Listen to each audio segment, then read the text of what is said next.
అమ్మవారిని దర్శించుకొని బోనం సమర్పించి పట్నాలు అన్నీ చేసి మంత్రి కొండా సురేఖ గారు రావడం అయితే జరుగుతుంది. ఒక్క నిమిషం. నమస్తే అమ్మా. చెప్పండి. ముందుగా అంటే మీరు దేవాదాయ శాఖ మంత్రి అయిన తర్వాత మొదటగా వచ్చినటువంటి జాతర ఇది, ఏర్పాట్లు ఎలా జరుగుతున్నాయి, ఎలా అనిపిస్తుంది? చాలా బాగున్నాయండి, ప్రజలకు అనుకూలంగా ఉన్నాయి, అందరికీ కూడా సౌకర్యం కలిగించాలి అని చెప్పడం జరిగింది. ఏర్పాట్లన్నీ బాగా ఇక్కడ మీరు వచ్చిన తర్వాత ఇక్కడ ఈవోని కూడా మార్చడం జరిగింది, ప్రక్షాళన మొదలైందంటారా? ఏమంటారు? ఇక్కడ మీరు వచ్చిన తర్వాత ఈ ఆలయం ఈవో కూడా మారారు, ప్రక్షాళన మొదలైందంటారా దేవాదాయ శాఖలో? స్టార్ట్ అయినట్టే కదా. దర్శనం ఎలా అనిపించిందమ్మా? బాగా చూస్తున్నారు కదా, దర్శనం అయితే బాగా జరిగింది. ఈ ఆలయానికి సంబంధించి ప్రక్షాళన కూడా మొదలైంది. దేవాదాయ శాఖలో ఇక నుంచి అన్ని మార్పులు ఉంటాయి ఖచ్చితంగా. ఇక్కడ ఏర్పాట్లు అనేది భారీగా చేయడం జరుగుతుందని చెప్పడం అయితే జరుగుతుంది. ప్రస్తుతం మనతో మంత్రి కొండా సురేఖ గారి పుత్రిక మనతో ఉన్నారు.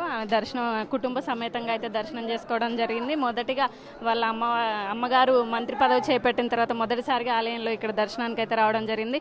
చెప్పండి అమ్మా, ఎలా అనిపిస్తుంది? మీ అమ్మగారు మొదటిసారిగా ఇక్కడ మంత్రి అయిన తర్వాత వచ్చినటువంటి జాతర ఏర్పాట్లు ఎలా అనిపిస్తున్నాయి? బాగున్నాయండి, ఏర్పాట్లన్నీ బాగా జరిగాయి.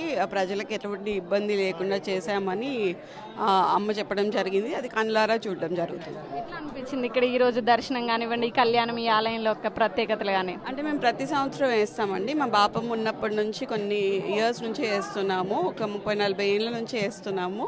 సో ఈసారి బాబు పుట్టాడు అని చెప్పేసి కొంచెం పెద్దపట్నం వేయటం జరిగింది. చాలా ఆనందంగా ఉంది. మీరు ఈ రోజు ఉదయమే వచ్చినట్టున్నారు ఆలయ దర్శనానికి. ఇక్కడ ఏర్పాట్లు కానివ్వండి, మీ అమ్మగారు మంత్రి అయిన తర్వాత మొదటిసారి ఇక్కడికి వచ్చారు, ఏర్పాట్లు కానివ్వండి, ఇక్కడ ఆలయాన్ని చూసి ఏమనిపించింది మీకు? బాగుంది, అంతే చెప్తున్నాను కదా, చాలా కలగా ఉంది. ఎందుకు అని అంటే ఇవాళ స్వామివారి కళ్యాణం జరుగుతుంది కాబట్టి, ఆ సందర్భంగా జాతర కూడా ఉంది కాబట్టి చాలా కలగా ఉంది. ఆలయము అదంతా చాలా బాగున్నాయి ఏర్పాట్లు అని అనిపించింది. Thank you.